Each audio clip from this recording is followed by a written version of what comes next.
U.S. government say that many UAPs are, in fact, things like Chinese drones, is a great answer to a long-standing mystery. Regrettably, it's likely not the whole answer. But some folks are betting you won't stick around or be bothered to find out the rest of it. That's because admitting your top adversary has established a tactical advantage over you and left some of your top military minds, pilots, consultants, and leaders in the dark is a much better option. Folks like F-18 Red Ripper's pilot Ryan Graves, who it is worth noting is an expert in AI and quantum mechanics and its future military applications because of his cutting-edge experience and knowledge and access, and the fact he's encountered hundreds of these UAPs in the cockpit, ones that were cubes and spheres.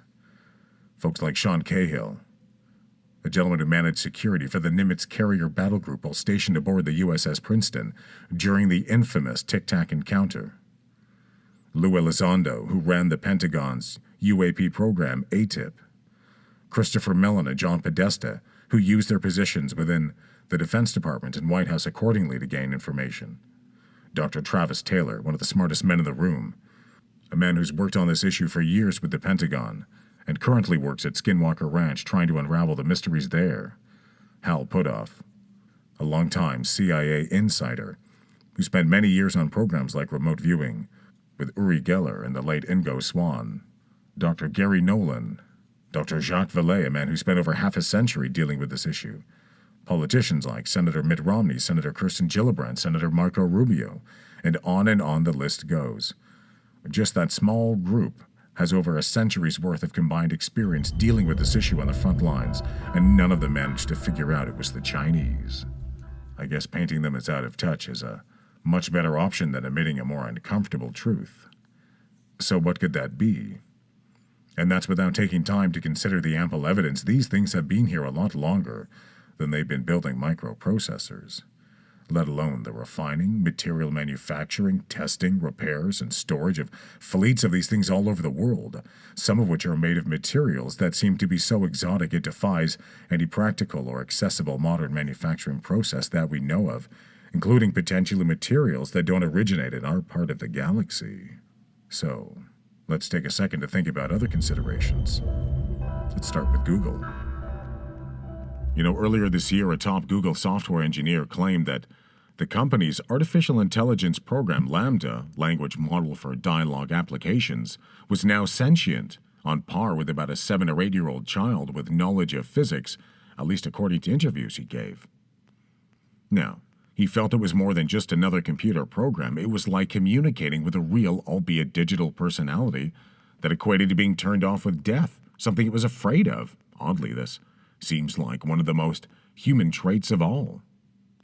But it was still a public revelation his company did not appreciate and denied was accurate. Even if the program is skirting this digital Pandora's box, it still might have common threads to some UAP issues. Some of these strange objects moving around, like the Tic Tac-shaped UAP recorded by the military and released to the public, if they're piloted by a sentient AI, perhaps originating from a future, an ancient past, or even a parallel dimension, a shadow biosphere we can't fully perceive, it would be a very efficient way to do business for decades, perhaps eons. When these things drop from 80,000 feet to just off the surface of the ocean in the blink of an eye, without turning its living occupants to marmalade from the G-forces, it's just not within our field of play. Let alone the fact they don't have any avionics, means of propulsion, give off heat signatures, are unaffected by water, air, space. There is so much to investigate and unravel and determine which, if any, of these objects even contain organic material. And if not, how are they operated? What is their operational purpose, and for whom? It is clear some of these strange objects are likely the results of government projects, both old and new. But there is an equally voluminous amount of evidence to show that many of these are not.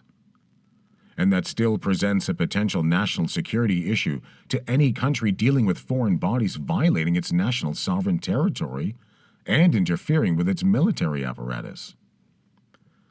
Either way, big answers and a lot more clarification is needed. With these strange objects, if they were monitoring humans, it would make sense that they're controlling AI would know how to manipulate and avoid humans, our activity, and equipment, while still gathering vast amounts of data over time. Of course, that lends itself to the other pesky elephant in the corner. For whom and why?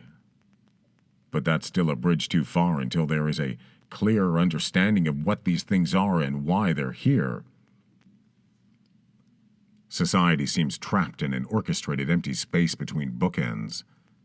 On one end is society without knowledge and acceptance that UAPs and potential other-type visitors are real and here, and on the other is the reality that objects in the sky, underwater, and space that defy our known capabilities are among us. But it's the vast emptiness that must be cautiously filled with good knowledge, not conjecture. Galileo had a tough time with new ideas. But eventually that uncomfortable shoe is broken in, and a sense of comfort is achieved with something that was once grimaced at. One thing creationists and simulation theorists have in common is that there is a greater, higher power, or powers, in charge of the worldly domain and the cosmos we inhabit. On a fundamental level, the two have much in common, but diverge where that control is emanating from and how our conscious reality is either manifested, influenced, directed, or overseen. Who or whom is in charge? If our whole existence occurs within an artificial reality, it could be argued we are pieces then of a larger manufactured construct for a much greater purpose we don't yet understand. If that is the case, and we really are in a pseudo-matrix-like existence, then what is its overall purpose, and why are humans and our artificial perception of consciousness and time a part of it? Whether it was God or a cosmic Google that made us, either way, we might all be a construct of something, or a construct of something else is watching us. The idea that we might already be an artificial intelligence is now beside the point. We just need to figure out where we fit in this giant program that we call life. I'm Sean. Thanks for listening. Be sure to like and subscribe if you enjoy the content. Got great new material coming all the time. Stay tuned. Another great video is coming up next.